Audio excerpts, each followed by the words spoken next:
This is Patricia Miller with Cannabis Tech Talks. Joining me today is Graham Farrar, CEO of the Glasshouse Group. Graham, thanks for being with us. Yeah, thanks for having us. Happy to be here. Love your background. Thank you. Yeah, this is what one of our greenhouses, the sun was setting through it. I thought it was pretty cool. Yeah, that's awesome. Cool. Yeah, and so are you you're in Boulder? Santa Barbara. I went to school in Boulder, but Santa Barbara is where we are based. We're all California at Glasshouse, and we have 2 farms that are in Santa Barbara County, about 500,000 square feet of greenhouses.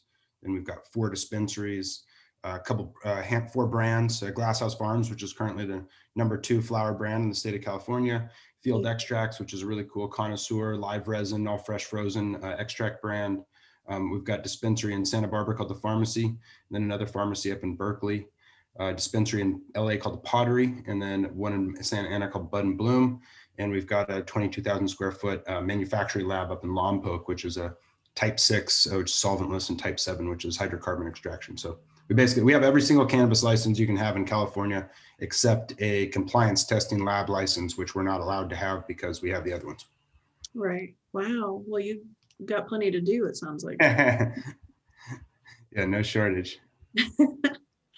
Well, so yeah, I was looking at your background. It's super interesting. So you did a lot of technology stuff leading up to your career in cannabis. How has that kind of shaped how you approach the cannabis space? Yeah, quite a bit, I think. I mean, I'm kind of I'm a tech geek guy by training and a cannabis guy by passion.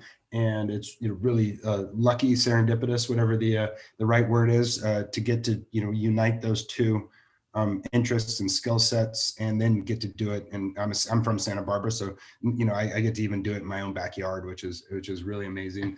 And I think it's a throughout my career, I've done a handful of different things, from software.com, which was an early .com company. Basically, we're a digital post office right around the time that people were just learning what email was, which is kind of funny to think back on now, which we took public in 1999, really awesome timing on that. And then a company I started, a company I was one of the early founders at, was Sonos, which is a home audio music system, also doing really well, and went public a couple of years ago. And then I started a company that made apps for kids called iStorytime, and then into cannabis. And, I think the common thread is that I've got a bunch of experience doing things that people have no experience doing.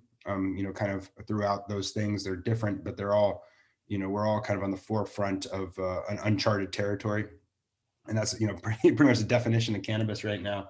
And as we move into kind of like professionalizing the industry, there's a lot of technology in agriculture, and particularly in well-run agriculture. I like the idea of precision agriculture, where you're really trying to figure out exactly what the plant needs, and then give it that. And if you give it less than that, then you're missing out on something. And if you give it more than that, you're wasting, because it can't use it, right? And so I tend to be kind of a systems thinker. And if you think about, any company has one biological system, right? It's the people in it. Cannabis farming just happens to have 2 biological systems. It's the people and the plant. And so getting those things to connect and flow together is really, what it's all about. Our goal with Glasshouse is to do craft cannabis at scale. And we use kind of the quality, consistency, efficiency is the 3 legs of our stool. And so, am I talking too long? No, I'm fascinated. Okay. So if you think about that, if you think about, first you got quality, consistency, efficiency. First you got to do it right, and then you got to do it right every time, and then you got to do it right every time efficiently, so that you can deliver that quality at a fair price to the consumer. And technology is really good at all of those things. When you figure out how to do something, the thing a computer is best at is you tell it what to do, and it will do the exact same thing every single time very efficiently, right? And so our goal, if you think about the plant, you can almost think about it as, it's kind of like a black box computer program, right? If you give a plant consistent inputs, it gives you consistent outputs. It's not, it's not random. You don't say, if you give it this amount of light and this amount of water and this amount of nitrogen, like, it's pretty much going to do the same thing every time. And so your goal is to decode, what do I need to give the plant to get the result that I want, and then figure out, how do I give it that input every single time really efficiently, right? And so, I mean, that's basically, that's technology in agriculture. With cannabis, as the goal, you put those things together, and that's what I do every day. I love that. Well, it sounds like sustainability is kind of a double-edged thing for you then. It's not just about eco-friendliness, but it's also about delivering that consistent, affordable quality in all of your products. Yeah. So, I mean, I'm an environmentalist at heart. I've got some, pretty good bona fides. I was on Heal the Oceans board for 10 years, which is a local environmental group. I mean, this is way before cannabis. Is not there's no eco washing on this. I was on the board of directors for Ecology, 20 years ago, which was focused on islands because that's where like 80 to 90% of the extinctions on the planet happen. So their goal was target those areas for the highest leverage. So, that's kind of who I am as a person. I think the cool thing about sustainability when it comes to this is you're aligned, right? It's like you have the same goal. I call it the triple bottom line, right? So the things that we do, pick recapturing our water and reusing it, right? It's good for the planet, right? And we're not wasting water, and we're not putting nitrogen in the groundwater table. It's good for our business because those resources are valuable. So from the efficiency point of view, if we don't throw away the fertilizer, but instead use it all up, like that's bringing our business costs down, right? Which means we can deliver the same product for a lower price, or we can deliver the same quality more profitably. And then it's good for the consumer, I think, because they live in the environment, but also I think that it's increasingly important to people to pick products that care about the planet, right? So for our who we are to the consumer, to say, we care, we don't use pesticides, we use beneficial insects. Again, good for the environment because we're not spraying chemicals, good for our business because the testing on cannabis is so stringent. If you don't use those chemicals, you don't fail test for them, right? So we use bugs instead. And then again, it's good for the consumer because they don't have the chemicals in the plant they're consuming. They, get to make the choice to support businesses that care about that stuff. So it's like, it's not, I think people sometimes put it like a opposing force. You're either sustainable or good business, right? And in this case, everything that we do in this industry starts with a plant, and the plant comes from Mother Earth. So if you're not taking care of that, then how are you even in this business? So in our situation, it's very much an alignment, not an opposition. I really appreciate that perspective. I think that's something that we try to convey a lot, is sustainability can also be wonderfully beneficial for your bottom line if you do things correctly. It can augment, it can make things more profitable. Yeah, I mean, I think true sustainability, it should be looked at holistically, right? Like a business that is so sustainable on the environment that it's not sustainable as a business doesn't actually help much, right? Because it goes away. What you really need is a business that is sustainable as a business, that is operating in a sustainable in the environment way, because then it continues to do that, right? It's like, if you donated all of your money to charity and you had $10,000, that's great. Better is invest, figure out how to make your $10,000 produce $1,000 a year and donate that $1,000, right? And then keep doing that in perpetuity, because eventually 11 years later, you're doing more good than if you just given away the 10,000. So, I think that's part of the way we look at it, is we want a business that sustains so that we can keep doing good. It's the total good you do, not the instantaneous good. You mentioned all the different verticals that you're operating in. Is there a specific sector that's maybe more challenging to find those sustainable angles or to make work?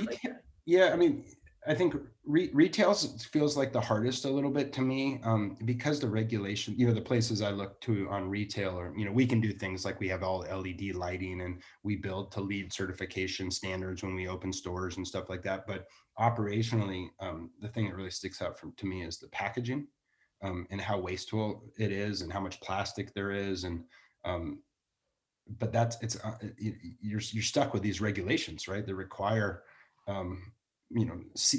child resistant packaging. They require tamper evidence seals. They require all this kind of stuff that's forced on you, and then also because of that, the options you have are so limited. It's like we're a brand and a retailer, so we're on both sides of that, and it's like we want to do things that are better for the environment, but when you have to have child resistant packaging, for example, that's a requirement, right? The number of recyclable options that you have goes from 100 to 1, right? And it's because it's just like you're just pigeonholed over here. And so I'd love to see if we can move the pendulum a little bit from this fear factor that we have with cannabis, right? It's like, you don't need child resistant packaging on a fifth of vodka. And if a kid drinks that, they'll literally die. But why do you need child resistant packaging on an eighth of cannabis flower, where if a kid ate it, they wouldn't even get high. Maybe they'd get an upset stomach, but like, why do we treat this one like it's, not dangerous, when this one like it is, when that's backwards? So I know, hopefully we can do that at some point. Great point. In your experience, do you think customers are more likely to spend more if they feel like the brand is in line with their own ideals? Yeah, I think certainly in the broader market and CPG, that's true, right? I mean, organic foods arguably is somewhat of a marketing program if you dig into the details of it, but it's a marketing program that people pay for. Cannabis has a little bit more friction, maybe because the taxation is so high, that people are already paying a lot. If we sell something on the shelf that's $50, $25 of that is taxes, right? So to ask people to dig deeper.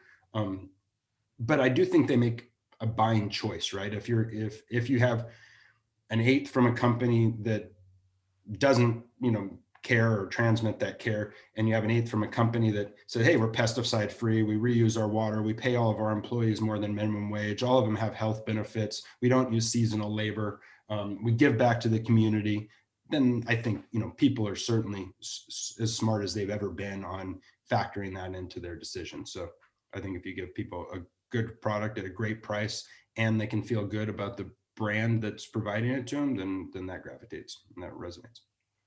So Glass House Group took home our stewardship award for sustainability. Yeah, really proud of that. Yeah, congratulations. There was some stiff competition. How does community engagement kind of play into your sustainability focus? That's a good question.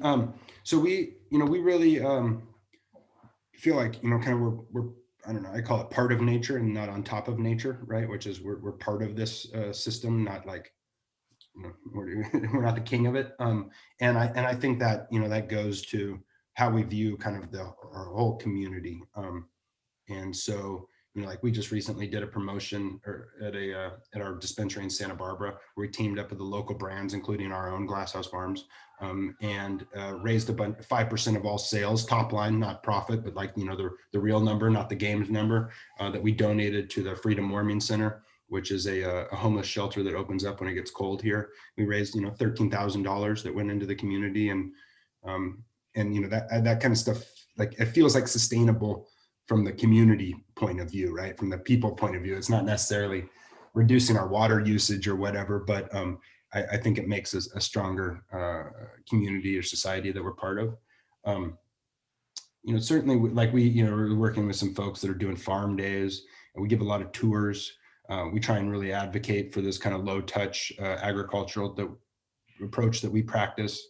I think there's some awesome potential that cannabis right now in agriculture is a little bit of an outlier in terms of the fact that you can still, it's a highly regulated business with a lot of friction, a lot of cost, but you're not in the single digit margin percentage like a lot of ag is, where they're, really kind of struggling to stay alive, which allows us to do things like, invest in using beneficial insects instead of pesticides. But then there's a positive circle that starts with that, which is, if we spend 20 grand a month with the beneficial insects guys, and then some other guys do, and then they can scale up, and then as they get bigger, the price comes down, and then maybe now it's available to the tomato guys because they can afford it now, and then the tomatoes are 1,000 times bigger than cannabis. So if that industry can take even just a little bit, the size of it makes it that much bigger, and then the insects price comes down, and then more people can get access to it, right? And so you can start this really kind of virtuous cycle, and I think cannabis can help kind of blaze that path for the rest of agriculture, which will end up making a lot more difference than we do. I really appreciate that larger, higher level thinking, looking at things as a system, because I think that's the only way to understand the value of sustainable systems, and really see, like you said, how they can scale and cause a much larger impact in the chain than just your individual business. Yep. So I think that plays really well into the stewardship idea. Yep. Yeah, I think it's kind of like a leveraged factor, a network effect, where something that might not make the biggest difference can get the process started, and then the pieces that do actually make a difference can follow the path and widen it as they go. Well, on that note, how do you envision the future for the cannabis space? I think it's really bright. I think it's especially bright in California. I think the world's a better place with cannabis in it, and we're, as Martin Luther King Jr. says, the moral arc of the universe is long, but it bends towards justice. And I think we're on that arc of moving towards a place where we stop spending billions of dollars on a drug war that's not helpful, and we start. And cannabis is a spearhead for that, right? I think the drug war was never truly intended to be a war on drugs. It was intended to be a war on people, and you can find that in the record in plain English. And it was very successful at that. Not so successful as against the drugs, but against the people it was. And so now we're starting to move in a direction where you've got a vice president who is a lead sponsor on the MORE Act, which is, it legalizes cannabis, but really it's a social justice bill. And we have a Congress that passed it last year, and we have a Senate now that could take it up this year. And I think if we move from treating drugs, cannabis included, as a criminal issue, and most people don't have a problem with drugs, and the ones that do, it should be looked at as a mental health issue, not as a criminal issue. And we should stop tearing apart families and start creating jobs and raising tax revenue. And I think that's the direction we're on. Never fast enough, but I think we're pointed in the right direction for the first time in 80 years. Yeah, powerfully said. Is there anything you'd like me to take away from our conversation, Graham, that maybe we didn't touch on? I think one of the things that I always try to move the needle on is that, cannabis still has such a stigma attached to it, right? And the kind of another saying I like is the future's here. It's just not evenly distributed yet. So I think it's really important that people, and particularly people that, kind of people stand up and they're not shy about cannabis, and that we need to start, continue to break that stigma down, right? Like we build altars to alcohol in our houses, right? With liquor cabinets and bars and stuff like that. And then people take their cannabis and they hide it in the back of the sock drawer, right? And there's an implied kind of message in that, and it's that stigma there. And so I think educating people and doing what you guys are doing, right, which is pointing out that cannabis is an industry of law following, regulation, tax paying, high tech, job creating, folks is important. So we got to have the CEOs and the doctors and the judges and the people that historically hid their cannabis use. I mean, we know they used it, they just hid it, right? And we need them to stop that and treat it at least on par with alcohol, if not better, right? I mean, I've got 2 kids. I'd rather them, I worry about fights, drunk driving, sexual assault. Like those things are not cannabis things. Those are alcohol things. And yet we, kind of vilify one and praise and worship the other, and we need to quit doing that. So anything that helps get that message out, I think, is good for all of us. I really appreciate that. Thanks for joining us on Cannabis Tech Talks. And Graham, thank you for your awesome insights. If you'd like to learn more about Glasshouse Group, Graham, where can they find that out? The best place to find us is on the web, which is www.glasshousefarms.org. It's ORG because we started out as a beneficial corporation back in the Prop 215 days when we were a collective. So we held on to that because we like the roots of cannabis. And also on Instagram, which is Glasshouse Farms. At Glasshouse Farms is our Instagram. So that's the 2 best places to find us. And thanks a lot for having us on the podcast. It was a blast. Yeah, it was a pleasure. I learned a lot. If you'd like to listen to more podcasts like this, check out Cannabis Tech Talks on iHeartRadio, Stitcher, or wherever you find your podcasts. Thanks for joining us. Today's episode of Cannabis Tech Talks is brought to you by Hardy Diagnostics. Hardy Diagnostics is an American company that manufactures and sells bacteriological culture media, reagents, automated microscope slide staining machines, and rapid identification kits for microbiological testing in clinical, research, and industrial laboratories. Hardy Diagnostics is proud to be partnering with cannabis testing and cannabis science laboratories to ensure that cannabis products are safe for consumers. Hardy offers a wide range of pathogen detection and environmental monitoring products. At Hardy Diagnostics, you will find a complete selection of laboratory and microbiology supplies for the clinical, industrial, and molecular biology labs. See their amazing line of products. Go to hardydiagnostics.com.